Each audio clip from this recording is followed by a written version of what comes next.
dedicated to how to balance your personal and professional life. She has brought her children with her today, so I think that's a great example, really, to speak to it. So let me get hers up right now for this presentation.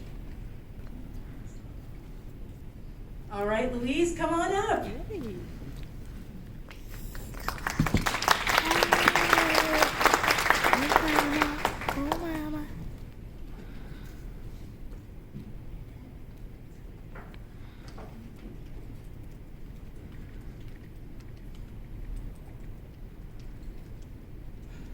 So, it's your 50th birthday. How do you spend your 50th birthday? Is a question that one of my coach, Dr. Tina Coleman, asked me. And as I began to describe how I would spend my 50th birthday, she asked me really detailed questions. What did you have for breakfast? Are you married? What did you do? Did you go to work? What do you do for a living? All those details really helped me to discover what it is that I want to build in the present. And so, being a mom, being a business owner, I get these questions a lot. How do you balance it all? When do you slip? And in 2017, I had a 2-year-old, a 6-month-old, and I found out that my marriage was falling apart. I was going through a messy divorce, and that year, I really had to discover myself and rebuild my whole blueprint of what I wanted my future to look like. The funny thing is that year ended up being the best year for my mobile hair braiding business. And the year that I published my first book, the year that I really discovered how I wanted my future to be. As a creative thinker, which I'm sure a lot of you in here probably are, it can get overwhelming because you're gifted at so many different things. I'm one of them. I have 3 businesses. I have a mobile hair braiding business. I have a food manufacturing business. I'm a business coach. I'm a mom. I'm an author. Don't judge me. But before 2017, I always used to wonder what it is that my purpose is. What is that one thing, as Steve Harvey said in his book, Think Like a Success, Act Like a Success? Because I'm gifted at so many things. So how do I really figure out what my gift is? What is that one thing that you can do for free? Or if somebody woke you up in the middle of the night, what is that one thing that you could do? And because I have businesses in totally different industry, it was very hard for me to really create that blueprint. And as I look back to 5 years behind, which is why you have to think 50 years at 50th university, at your 50th anniversary or your 60th anniversary, or 10 years from now, 5 years from now, 20 years from now, how do you want your life to look like? Because that really helped me to know what I don't want to build in my business right now. What is it that I want to outsource? What is it that I really want to do that even though I'm doing right now, I have to build something that in the future, I will not have to do something that I don't enjoy doing. So one of the things that really helped me in that time in 2017 was because my whole identity was around my marriage, right, women? A lot of us, we get married and that becomes our identity, right? You make your future plans, your dream, everything. My dream house was built on my marriage, and I really didn't know who I was. And that really forced me. Unfortunately, when you're stubborn and you don't really take the time out to do your preliminary study about who you are, then you discover yourself in a storm. The storm comes to really force you to really seek who you really are. And so I discovered that one of the great things was that, thankfully, my grandmother had instilled some foundational principles in me, which was my biblical principles. That really helped because the first thing you have to know is what are your non-negotiables? What are your boundaries that you know you cannot defile? What are those boundaries in business or as a mom or as a woman? What is it that you absolutely do not want to do? Because that helps you to really design your life blueprint. And so what Tatina really helped me to put together is, let's design your minimum viable position. And those of you in the IT world, you've probably heard of minimum viable product. And what that is what is your minimum viable product for success for your life? What is that blueprint? What is that flooring that you know that, okay, this is my minimum financial goal. This is my minimum goal as a mom. This is my minimum goal as a wife. And this is where success looks like for me. And that looks different for all of us, right? And so she taught me that Because sometimes we get sold on the vision. Okay, I want to make a company that grosses $1 million, $10 million, $100 million. You look at that picture. Well, what if your business is meant to be $1 billion, right? We don't know where that business is going to go. But at least you can work on your minimum viable position. And what should help me discover is that I had to figure, what is that financial goal based on the future that I want to live? Based on that future, do I want to be traveling every year? What kind of a mom do I want to be? I'm homeschooled. I started homeschooling because it works with my daughters are here with me today. This is part of homeschooling. They're going to write a paper after. But that works better for me than them being in the school system because there's certain things that I want them to learn that doesn't have to do with what the school is teaching them, right? And so you have to discover, that may not work out for you, but you can discover what works for you. What is that minimum blueprint? You got to design your blueprint with the end in mind. Not from today, but 10 years from now, how do you do it? And so in 2017, and please time me because I might talk. Okay. But in 2017, when I achieved all that success in the worst year of my life, everybody kept walking because everybody thought I was going to lose it, right? Because I was the we, my husband and I, we. So it was like, oh, she's going to lose it. And thank God that I actually was able to build on those biblical principles. For me as a Christian, that was the foundation for me that I could at least start with, okay, what is something that I don't want to build? What is the kind of marriage I don't want to build? What is the kind of parenting style that I don't want to build? And when I started from there, I was able to know what to say no to and what to say yes to. That doesn't break my values. It doesn't break my principles as a Christian woman in business, right? And so for you, it may be different. For you, maybe your foundations are different from mine, but you have to figure out because as a creative or in business, you're going to get a lot of doors that open for you, and not all of them are meant for you. Right. And if you don't know what your blueprint is, you accept the wrong thing, and then 10 years from now, 20 years from now, you wake up and you're unhappy, right? Or you put a cap on what your business should be, and you make that $1 million, and then what? We've seen celebrities all the time that their dream was to make it big, and then they make it big and you get bored. So really focusing on how high you can go is none of our business. That's something that's left to God. But at least you can focus on what is the minimum. Is it 100,000? Is it 50,000? Is it 20,000? What does that number look like? And how you do that is by doing the math, right? Taking that stock of what are your bills looks like, what your goals look like. Even if you can't live it out now, is it something that you can attain and change and adjust to be able to attain it in a year, in 5 years, in 10 years, in 2 years? What does your credit look like at 50 or 60? What does that really look like in details? So for me, coaching was something that really blessed me. I have been through several coaching. I believe firmly, pay your way to the top. If you know that you're a deficit in something, go find somebody that's gifted at that, pay them, don't be cheap, pay them the fees. If small business development is gonna charge, you paid $75 to be here today, that's awesome. Keep doing that, because that's how you expose yourself to be able to know, I want that, I don't want that. For me, for my food manufacturing business, Antis iPhone, what we do is that we create African pastry cuisines that are easy to make for anybody. And I supply them to grocery stores. And I've been doing that for 8 years now. And when I got asked that question, because I've been battling with, do I want to open my own food manufacturing? Do I want to hire a co-packer? Do I want to manufacture here? Do I want to go back home in Cameroon, West Africa, where I'm originally from? And do I want to, so when I got asked that question, when I described how I spent my 50th birthday, food manufacturing plant wasn't in it. I wanted to be in an office or in my car, relaxed, not worried about who turned on the lights and what equipment is not working. So that helped me to know that, you know what, I need to find a co-packer. As much as it might be, you know, the right thing to do where, oh, let me just open a plant. That's not what I want to do when I'm 50. So even if I have to do that right now, I would position myself that, okay, in 5 years, I don't want to be doing this. And so when you design that lifestyle, then you're able to know what it is that you can say no to today and yes to today.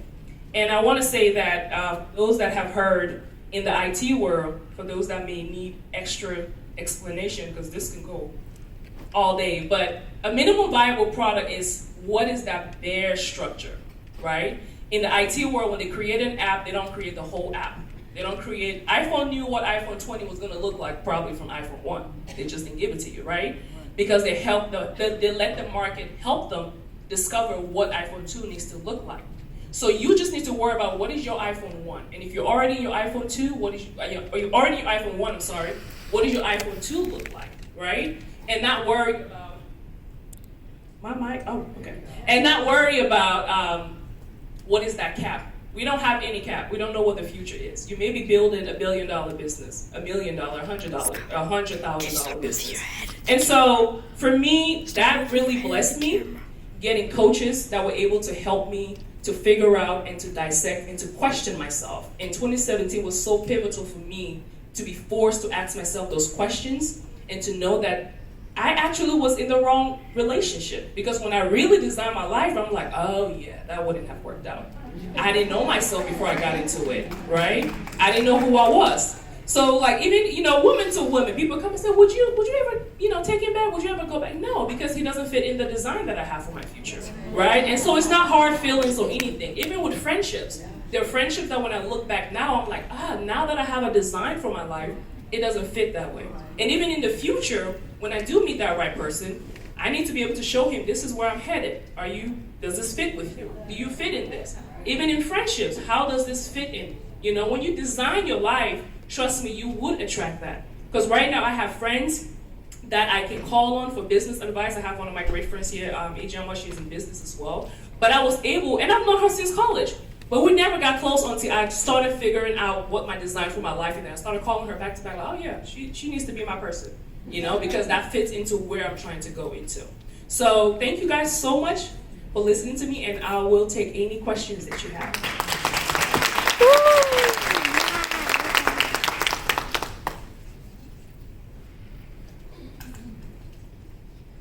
Thank you for that. That was moving, deeply moving. I want to ask the question around, you do have several businesses and you're a multi-hyphenate, right? Can you talk some about how you manage capacity? Is it with a team? I find a lot of times, especially for women-owned business owners, we're doing everything. We're wearing all the hats, and that prevents us from being able to scale. So I'd love to hear your perspective on that. So I am really in transition with that as well. And what I've learned is that I build a team with a loose hand. I don't get too attached because they come, they go. It's literally like the dating world. Like, no hard feelings. Just if you're gonna be for 2 weeks, let's make it a great 2 weeks. So I don't get too attached because you meet those people that you're like, oh my God, the interview goes great. They're like, oh, I want to be like you. To me now, if you say you want to be like me, you're not gonna last long. Because usually they're looking at the after effect. They're not looking at me being the janitor, me doing the day-to-day and everything else. So I lead with a loose hand, but I outsource a lot to freelancers because I can't afford to keep full staffs. Especially during the pandemic, I lost employees. So I've also paced myself on scaling too fast. So I intentionally make sure that I'm scaling at a rate that I can maintain in worst case scenario. But my hair braiding business is pretty much set. So even though I have two separate businesses, one is kind of automated because it's a mobile app. It's kind of like the Uber of hair braiding. You come on there, you find a braider near you. So there are contractors that are already running the business. It can function without me. The food business is the one that I need so much. It's like a newborn baby at every stage. And that one is what I'm still trying to figure out. I need to outsource a co-packing because I was trying to manufacture, market, sales, all of that. But the great thing is that once I positioned myself in those different environments, I was able to at least connect with other like-minded people, create, find other solutions. E.g., I started teaching other people how to start their own food package business from a recipe, and I fell more in love with that than even actually running the business. And that's something that I wouldn't have known, if I was so focused on I want to build $1 billion business. So the food coaching actually inspired me more. That has opened more doors for me, and that's something that I love doing. Even speaking today, this is something that I love doing more than actually working in the business. So scale at the pace that you can, build a team at the pace that you can. I freelance a lot. If it's, I have a virtual assistant who has been with me for a long time. She does an amazing, job. If I have to go on Craigslist and post to hire temporarily freelancers to come in and help me, co-pack or whatever, I do that. And I know that they're not gonna last long, right? And when the time comes, then I'll find that team. I would love a team. We're just not there yet. Yeah.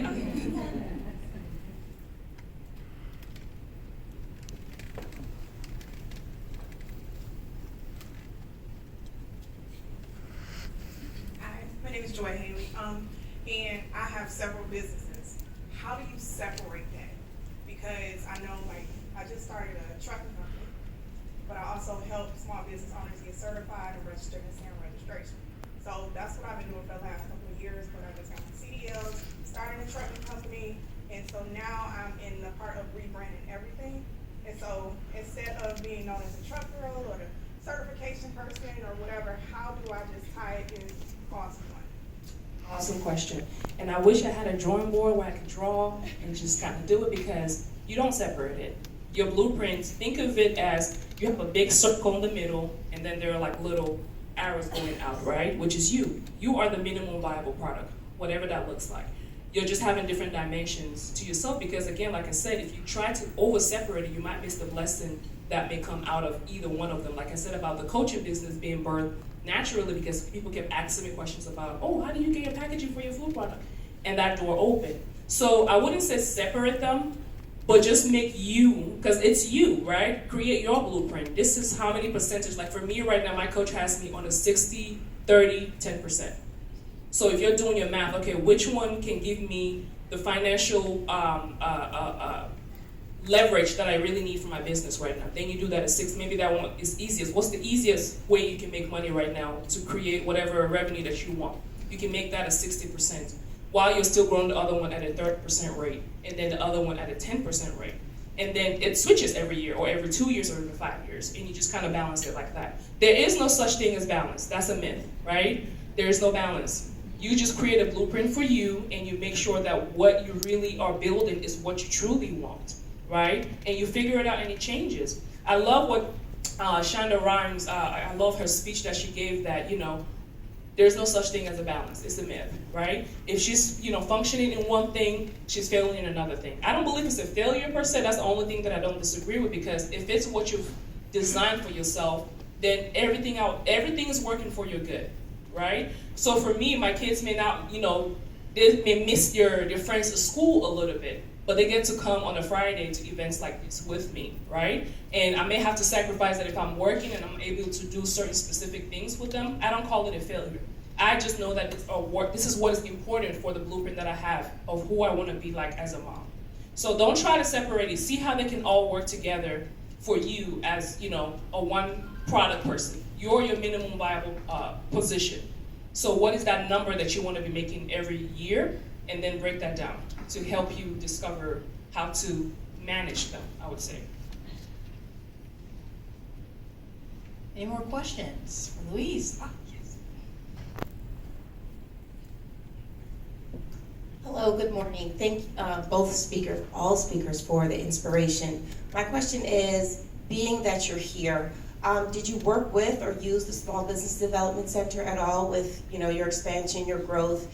And the second question is, what does your coaching look like? So if somebody in this room, myself, were interested, like what would that look like in terms of your process or who you generally work with? Awesome. Yes, I do work with them. I graduated from the University of West Georgia, which I haven't used that degree yet, that biology degree is somewhere. So that's how I got introduced to them. Todd has been an amazing, they are amazing. And then from Todd, my friend EJ actually recommended working with Candace and Mark, and that's how I got into this whole coaching, because for me, I am looking for the next coach. That's a cheat sheet. Find, and you would attract it, right? Find you that person that is near you that you connect with, and like, oh yeah, they have something I need to learn from. I may not like her clothes, she may be purple, green, I don't care. If you have what I need to get to the next level, I am literally submitting yourself. As Christians, sometimes we only do that at church. It's the same principle in the business realm, right? You go submit, you go intern, you go volunteer, you go take them to lunch and pay for it. You go build that relationship because you need an impartation from that person that you may not have.